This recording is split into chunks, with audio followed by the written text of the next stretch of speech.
Good morning, Shavua Tov to everyone. Thank you so much for joining us for our morning learning of Chassidut, Pirkei Avot, ethics of our fathers according to the teachings of Chassidut. Thank you very much to Raya and Mordechai for hosting and broadcasting this shiur, and let's dive right into the Mishna. We are starting today Pirkei Avot, the first chapter, Perek Aleph, Mishna Dalid, the fourth Mishnah. Since the beginning of Pirkei Avot, we've been learning how the Torah has been passed down from Moshe Rabbeinu till the Nevi'im, the Zekanim, the Nevi'im, and the Anshe Knesset HaGdolah. Then the end of the Anshe Knesset HaGdolah were Rabbi Shimon and Antignos. Then, now we're going to learn about Yossi ben Yoezer and Yossi ben Yochanan, who received the Torah from the previous generation. If you'll notice, this is the first Mishnah which has two leaders, two individuals. Starting from here and on, pretty much every Mishnah, every generation has more than one leader, more than one guide. The reason for that is because in the day of Yossi ben Yoezer and Yossi ben Yochanan, there was an argument, there was a machloket, a dispute, whether or not on, just one second please. It's not so easy to juggle all this, but we learn to be jugglers.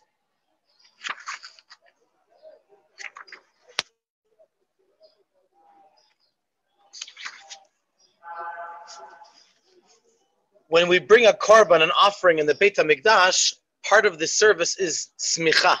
We have to lay your hands on the head of the animal and to almost lean on it. And so there was a dispute in the yeshiva whether or not smicha, which is laying your hands on the animal, needs to be on Yom Tov as well or not.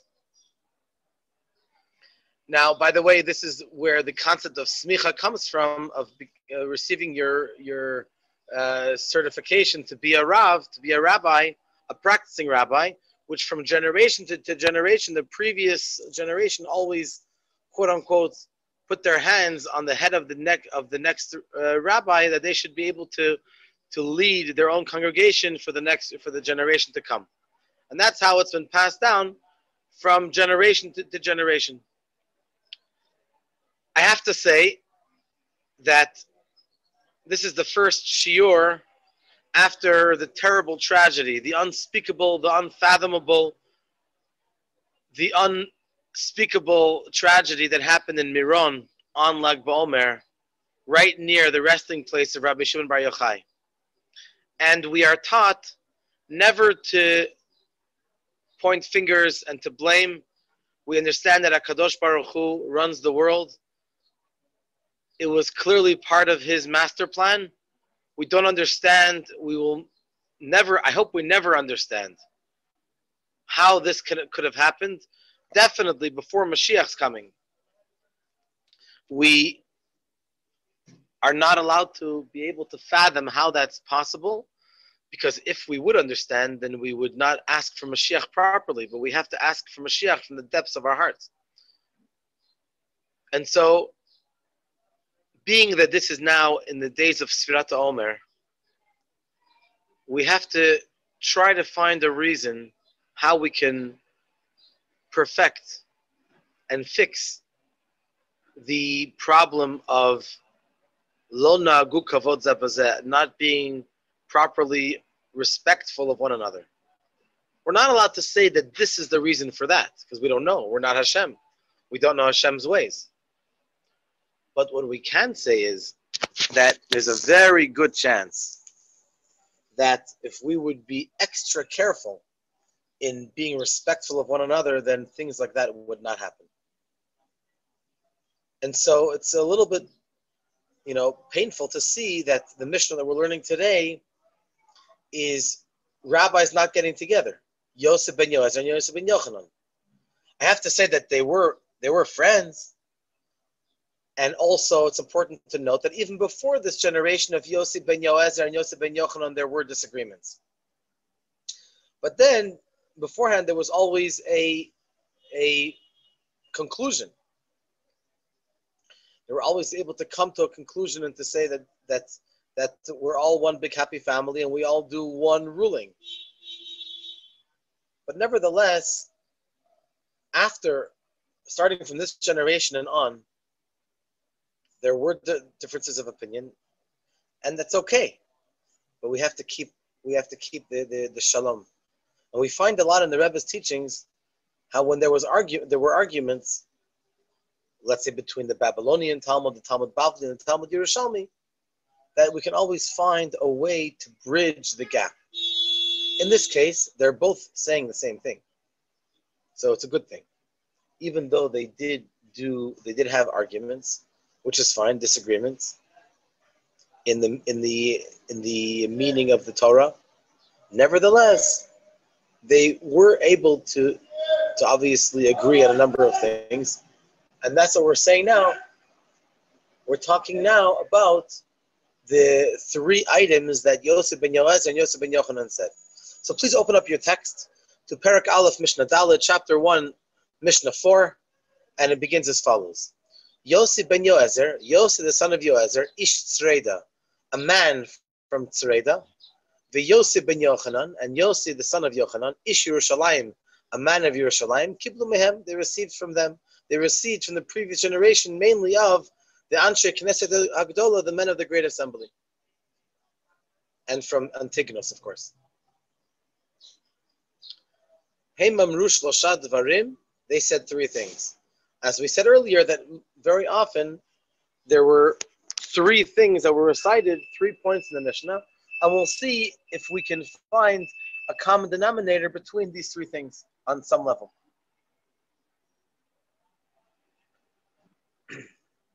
Yosef ben Yoezer Omer. So this Mishnah is going to focus on what Yosef ben Yoezer said, and the next Mishnah, which Bezrat Hashem will learn tomorrow, we'll learn about Mishnah 5, what Yosef ben Yochanan said. So Yosef ben Yoezer said as follows: Yihi beitcha beit vaad lachachamim. Your home should be a home of gathering for chachamim, for our sages. V'havei mitabek ba'afar ragleim, and you should dust yourself, so to speak. You should be connected to the dust of their feet. V'havei shoteh batzama devreim, and you should drink their words with thirst. Yosef ben Yoezer understands that a very fundamental point of Yiddishkeit is that your home should be a home where Chachamim or Torah scholars gather together. When Torah scholars come together, that makes your home into even a holier home than it was until then. In other words, when you have a shiur, when you host a Torah class, people come together and learn Torah. Moreover, your children see how much you admire Talmidei Chachamim, Torah scholars. That is the best way to show to educate your children that they should go in the Torah way.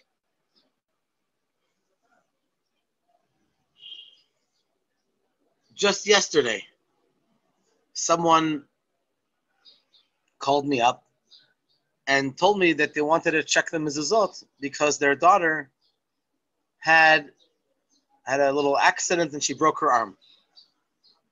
So I said, sure, of course, with pleasure.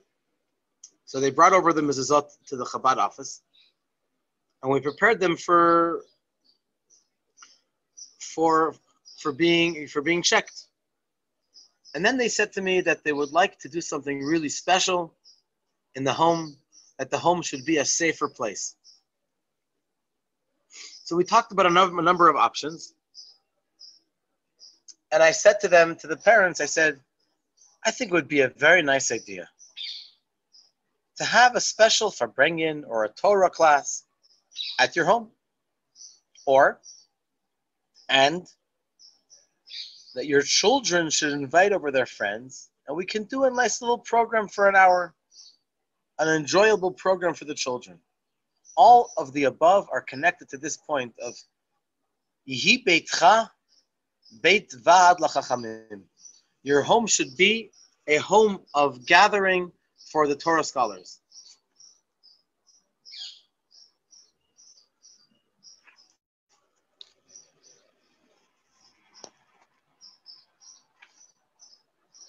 Now, if you look at the words of the second statement of the Mishnah, V'havei mitabek ba'afar ragleim. You should be connected with the dust of their feet. If you look at the exact words, you'll see that mitabek comes from the word avak, of avak. Avak is dust. Afar is dirt. So in exact Hebrew, it would have made sense either to say V'havei mitabek ba'avak ragleim. You should be in touch with the dust of their feet, or V'havei mitafer ba'afar ragleim. You should be involved. You should be connected with.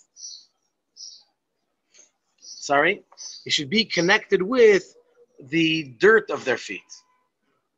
It seems to be associating the individual that wants to be connected to them with the concept of dust, and the Talmidei Chachamim themselves, the Torah scholars themselves, with the concept of earth. So here's where the difference can be. What's the difference between dust and earth? Dust, every little tiny, minute piece of dust is individual. They're not connected. It's so low that it's not only materially, physically individual pieces, but also it represents the concept of bitul, of being selfless, the opposite of being an ego. A person feeling low in their own eyes and not boasting of themselves. What is the concept of earth? Earth and like dirt, afar, is like dirt. It's all pretty much, it sticks together, and it has moisture. Moisture corresponds to kedusha and spirituality. So when it comes to the individual who wants to learn from the Talmud Chacham, who wants to be affected by the Torah scholar, so what do we tell him? We tell him, V'havei mitabek, you should have dust. You should connect in a way of dust. Why is that? Why is that? Because if you want to receive from a Torah scholar, then what you need to do is you need to feel with bittul. In order to receive the Torah, as we talked about in the first Mishna of Pirkei Avot. 1 second, please.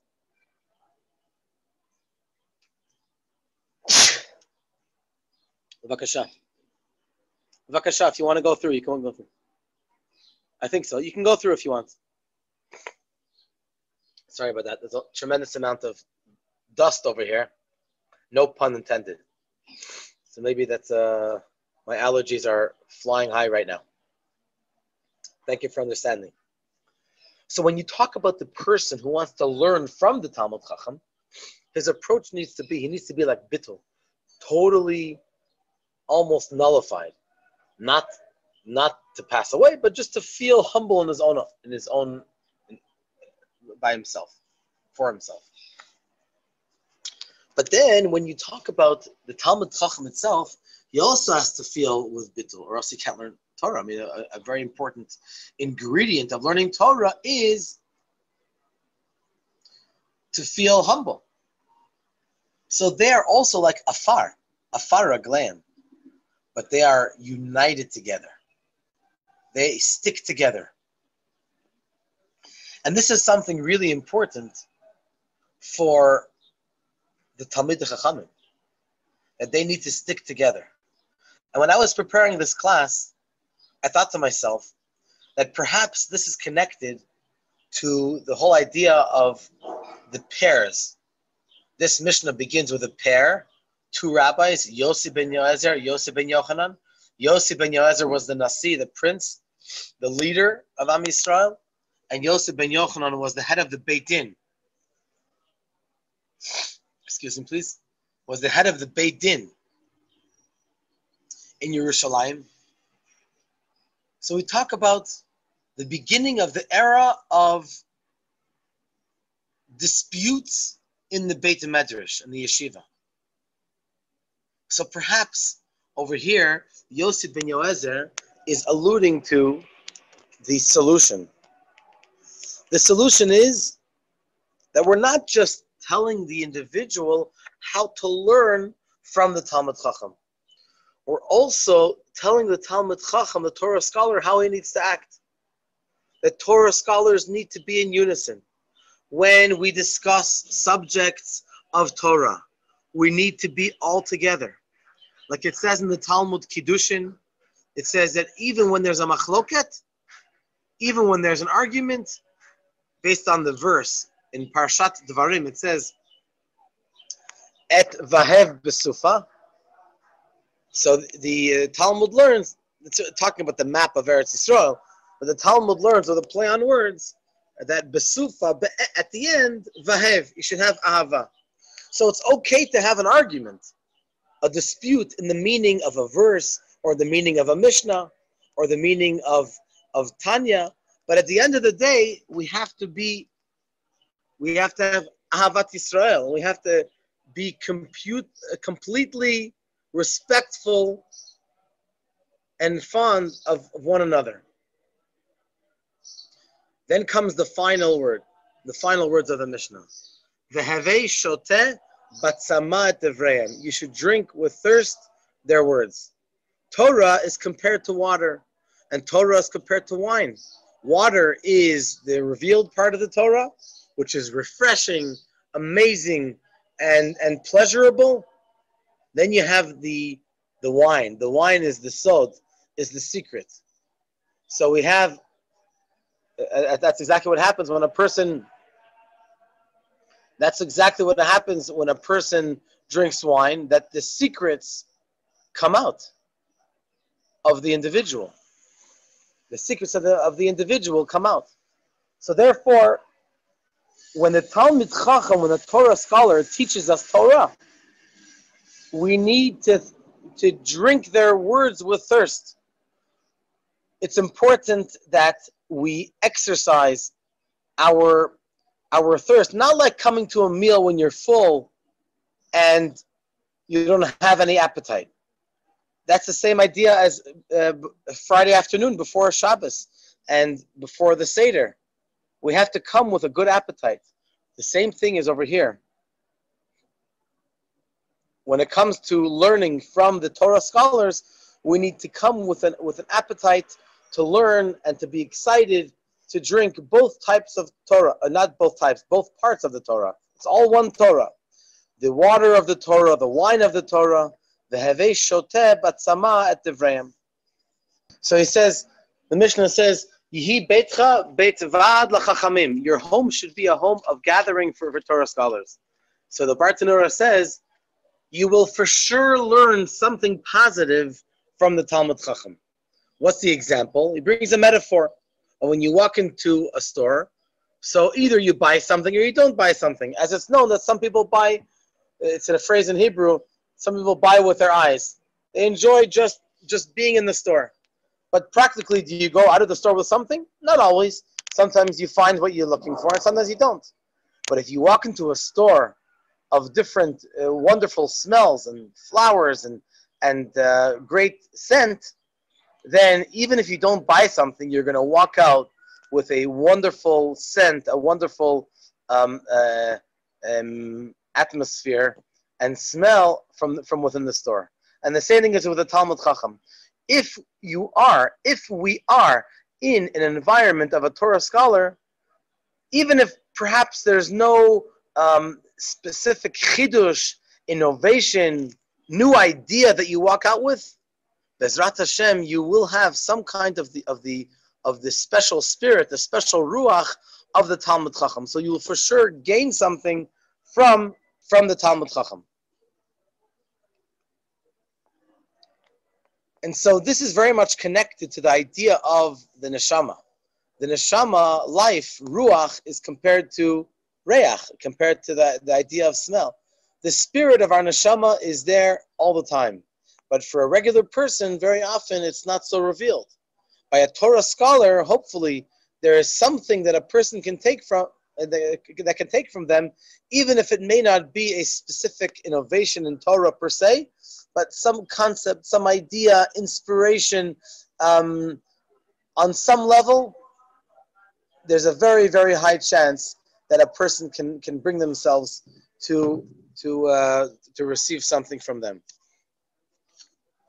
Thank you so much for joining us. Bezrat Hashem, tomorrow evening we're going to have a special lecture in person and online on Zoom about self-defense. In general, it's important, especially the way things have been going in Yerushalayim over the past few weeks, and unfortunately, the two piguim that happened yesterday. May Hashem bring a refuah shalema to those that are fighting for their lives and need a complete recovery. And of course, what happened to our Chabad house, it's really important that we bring to you different methods, different ways on how to protect ourselves. Of course, HaKadosh Baruch Hu protects us over here, especially in Eretz Yisroel, that it's Eretz Asher Tamid Inei Hashem Elokecha Ba Mereshit Hashana V'ad Achrit Shana. How much more so that we should be able to protect ourselves physically in the most materialistic way. We look forward to seeing you Bezrat Hashem tomorrow evening, and hopefully every morning this week Be'ezras Hashem. All the best. Thank you for joining us. This coming Shabbat will be Shabbat Chazak. We're finishing the third book of Vayikra. So please join us this Shabbat. All the best.